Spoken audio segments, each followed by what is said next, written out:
Cego no lance na área, pra você que não me conhece, meu nome é Everton, eu fiquei cego dos dois olhos e hoje vamos reagir aqui à coletiva do Felipe Luiz após essa eliminação aí do Flamengo. O bom de ser cego é que os olhos não vê, o coração não sente, então tá tudo bem, né? Eu sou torcedor do Flamengo, mas é complicado. Vamos lá, eu conto aí, ó, com o seu joinha, beleza? O seu like aqui embaixo, sua inscrição e seu apoio, sua opinião aí também nos comentários, tá? Vamos lá. Mais uma vez, você trouxe um time bastante modificado, mas isso acabou não influenciando no andamento do jogo. O Flamengo foi muito bem no primeiro tempo, teve até a oportunidade ali com o Pedro de sair com um resultado mais elástico. Queria que você pudesse explicar assim, algumas opções que você teve para o jogo de hoje, como o Cebolinha, por exemplo, enfim, o que te levou a levar esse time ao campo, e só especificamente sobre a escalação da decisão por pênaltis também. A gente acabou vendo que os jogadores mais experientes foram abrindo e o Wallace acabou indo para o final. Assim, como é que foi esse processo de decisão também? Obrigado. Bom, a decisão pela equipe titular passou primeiro por alguns jogadores não viajaram, né? Bruno Henrique e Luiz Araújo, não tinham condições de jogo, foram barrados. Não foram barrados, foram poupados. Alguns jogadores não poderiam começar porque vieram de férias. Lino, Emerson, Royal, Saul não poderiam começar o jogo. Mano, eu não entendo ele falar que não puderam começar o jogo. Se contra o Ceará eles puderam, né? Não faz sentido, Felipe Luiz. A Arrascaeta sentiu um desconforto no último jogo e montei com as peças que eu tenho um time, no meu modo de ver, da mesma forma que eu falei no primeiro jogo, suficiente para poder vencer o jogo e fazer um grande jogo. E foi assim como fizeram. O Cebolinha, estou muito feliz por ele, porque é um jogador que se esforça muito e tem muito talento, tem muito futebol ainda para dar. Fez um grande jogo e não era fácil para ele nesse campo sintético, onde um jogador que teve uma lesão de tendão de Aquiles tem que passar por esse processo de jogar em campo sintético. É uma pena na Série A do Brasil acontecer isso, mas foi um muito bom primeiro tempo. As ideias estavam muito claras, entraram. Poderíamos ter feito mais, mas claro que não é fácil, né? O Atlético Mineiro é uma grande equipe. Eu também já aproveito aqui para parabenizar eles pela classificação, parabenizar o Cuca pelos 3 jogos em alto nível que disputamos agora nessa semana, e nós temos que pensar para frente. Sobre a disputa de pênaltis, eram os jogadores que batem melhor, os que estavam disponíveis e os que estavam mais confiantes para bater, e eu mesmo já errei, muito confiante, já errei disputa de pênaltis. Pênaltis são pênaltis, não tenho nada para... A linha é muito fina entre a vitória e a derrota, então a única coisa que eu tenho a dizer é que eu sinto orgulho dos jogadores que foram lá pegar a bola e com coragem para bater. Boa noite, Felipe. Rodrigo Lima, Coluna do Fla. Falando dos últimos 3 jogos entre Flamengo e Atlético Mineiro, o Wallace foi um dos principais personagens, né, por conta de tudo que envolveu ali o jogador, com os jogadores principalmente do Atlético Mineiro. E hoje, na disputa de pênalti, ele foi um dos cobradores do Flamengo que acabou perdendo o pênalti. Queria saber para você o motivo ali de ter escolhido, mesmo com essa pressão ali em cima do garoto, e como foi a reação já dele de imediato, assim que chegou agora no vestiário com os companheiros, como é que foi a reação de todos com ele ali? Obrigado. Primeiro que ele é um jogador que tem muita personalidade, não se esconde, não se acanha para ninguém, e por mais que ele tenha agora sido o foco das atenções, Lianco não é santo, o goleiro Everson não é santo, o Hulk, todos eles provocam e também entram nessas coisas de jogo, de alto nível, de alto rendimento. Ninguém quer perder e é absolutamente normal. O importante, como eu falei, que não tenha violência, que não passe disso, dos dois querendo ganhar, e o Atlético Mineiro venceu nos pênaltis, né? O Wallace fez uma grande partida, fez tudo o que estava no plano de jogo, incomodou muito a defesa, criou muito espaço, gerou chances e tem personalidade para ir bater o pênalti com 19, 20 anos. Então isso demonstra a personalidade que ele tem e o futuro que ele tem pela frente. Aqui à sua esquerda, Richard Souza, TV Globo.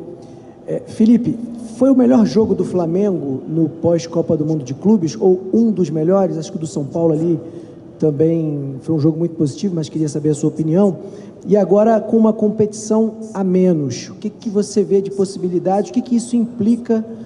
que isso abre de possibilidades para você na sequência de Brasileiro e Libertadores, já que você tem um grupo que tem sofrido com questões físicas também, enfim, reforços se adaptando?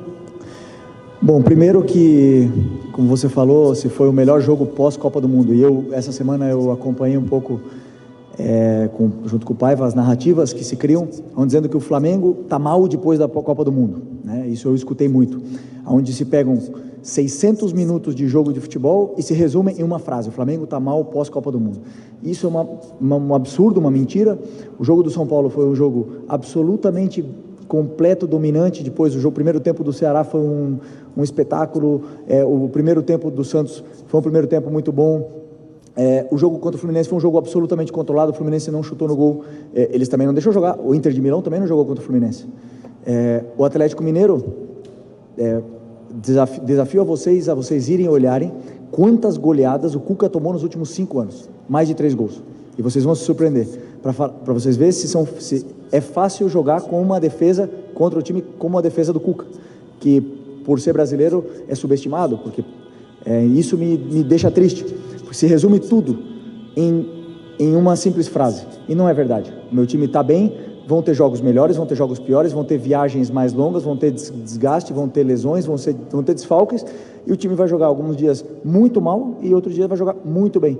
O importante é a gente saber realmente, o que eu tento passar para os jogadores, o que está sendo feito dentro do campo, e eles sabem bem e nunca deixaram de acreditar na ideia. Então esse é o meu trabalho como treinador, e simplesmente não se resume simplesmente a um momento, porque quando a gente ganhou no Atlético Mineiro no Brasileiro, eu li também que o Flamengo era o líder pós-mundial do Brasileiro. Não sei se eram 10 pontos, uma coisa assim. Então, ou sei lá, não lembro agora, mas quando os resultados positivos não vêm, temos que aguentar, fechar a boca e trabalhar, e é o único caminho que nós temos. Mirassol. A única que importa é Mirassol. A única que está na minha cabeça. Felipe, tudo bem? Pedro Torre, ESPN. Queria te perguntar até que ponto o jogo ser num gramado sintético impactou nas tuas escolhas, na escalação, porque, não sei se você concorda, me parece que os jogadores recém-chegados da Europa, especialmente ali o Saúl e o Lino, talvez tenham sentido isso. Velho, não pode colocar a culpa no gramado, mano. Pelo amor de Deus. Renderam o esperado, parecia ter até uma certa dificuldade. E a saída do Plata também, a modificação... Eu não estou escutando, pode falar isso mais perto. Oi. Isso, agora sim. Desculpa, vou repetir inteiramente. Até que ponto o jogo sendo gramado sintético impactou as tuas escolhas, as modificações? E me parece que os jogadores que vieram agora, recém-chegados da Europa, sentiram um pouco o gramado sintético. Saúl, também o Lino, enfim... o que você acha disso, até a saída do Plata, Saúl, o que você imaginava por ali? Obrigado. O Plata pediu a substituição, parece que estava com problema na parte lumbar, não sei ainda, tem que ver com os médicos. Eu particularmente não poupei nenhuma peça pensando no sintético, né? Claro que existem jogadores que têm problemas nas articulações, que sofrem com isso, mas todos se colocaram à disposição de participar, né, do jogo. Como eu falei, algumas escolhas que eu fiz, por exemplo, Lino, Saúl, Emerson, não estavam em condições de repetir, iniciar o jogo, então preferi ter 30 minutos eles bem do que ter 60 minutos e com risco de lesão e ter uma queda de rendimento. Então essas coisas são bem planejadas antes do jogo. Como eu falei, mas contra o Ceará, os caras foram titular, né? Não dá pra E o Arrascaeta, como eu falei, ele teve um desconforto no último jogo, onde também sabíamos que tinha um certo risco ele poder jogar hoje. Por sorte, jogou e não sentiu piora, né, na lesão. Mas o gramado sintético, eu já falei na outra vez, Série A é uma pena. É uma pena para o espetáculo. Uma pena que isso aconteça.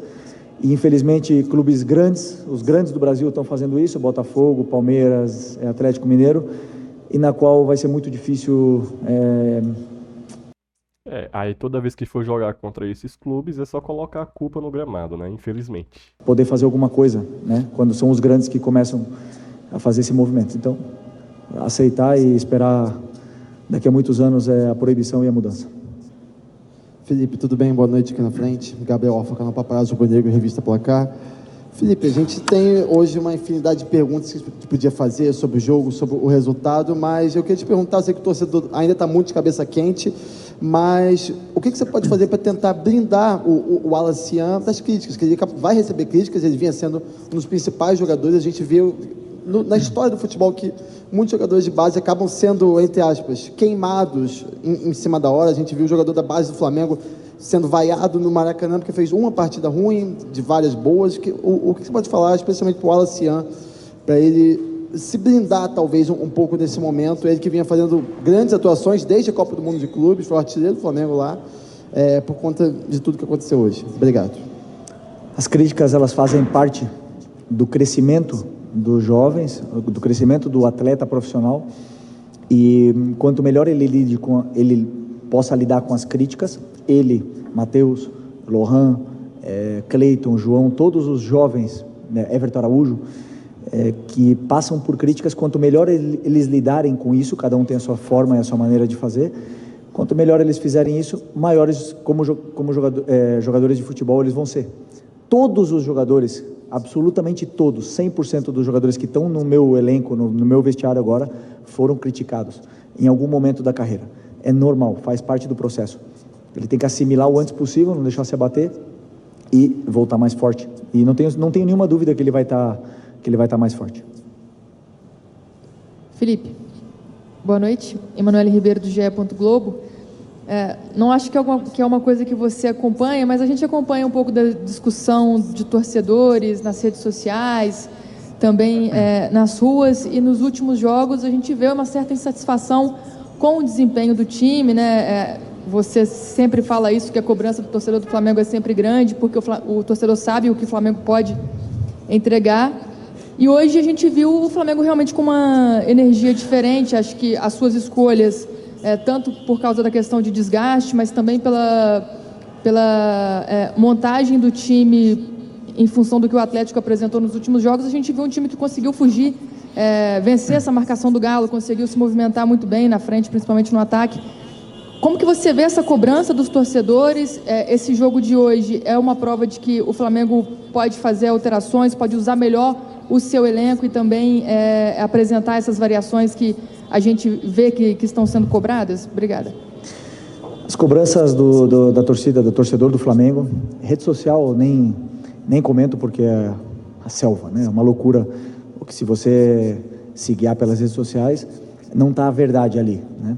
Tá as pessoas colocando tudo para fora o que tem.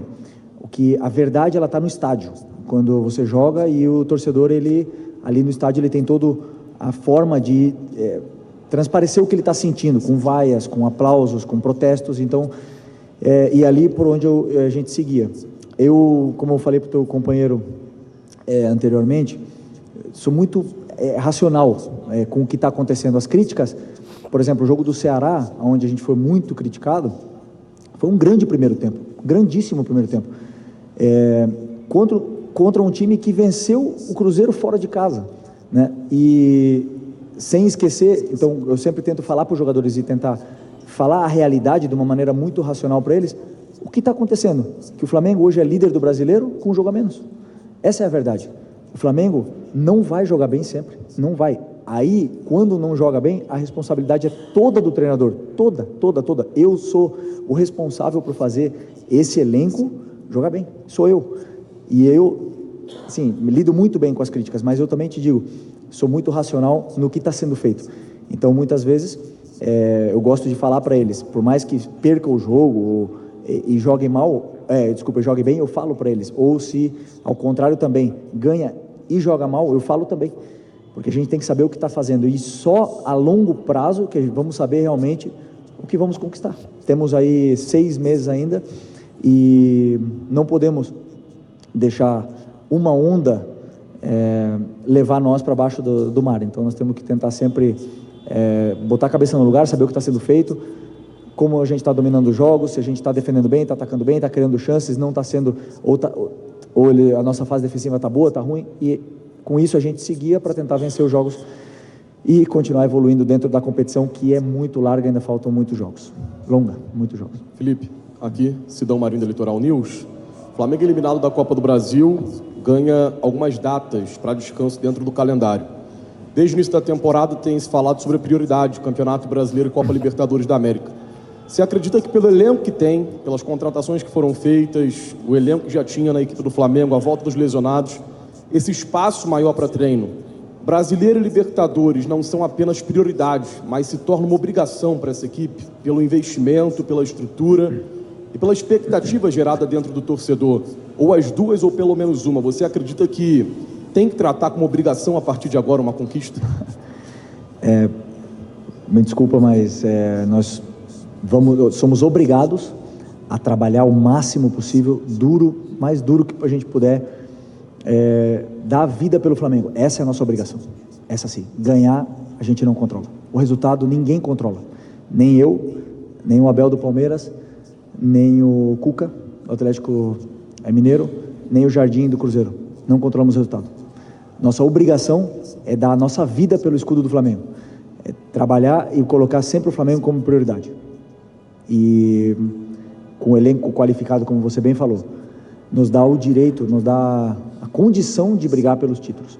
E pode ter certeza que esse grupo aqui vai lutar até o final. E eu tenho muita fé, muita confiança nesses jogadores, confio a minha vida neles, que a gente vai fazer uma grande temporada aqui até o final.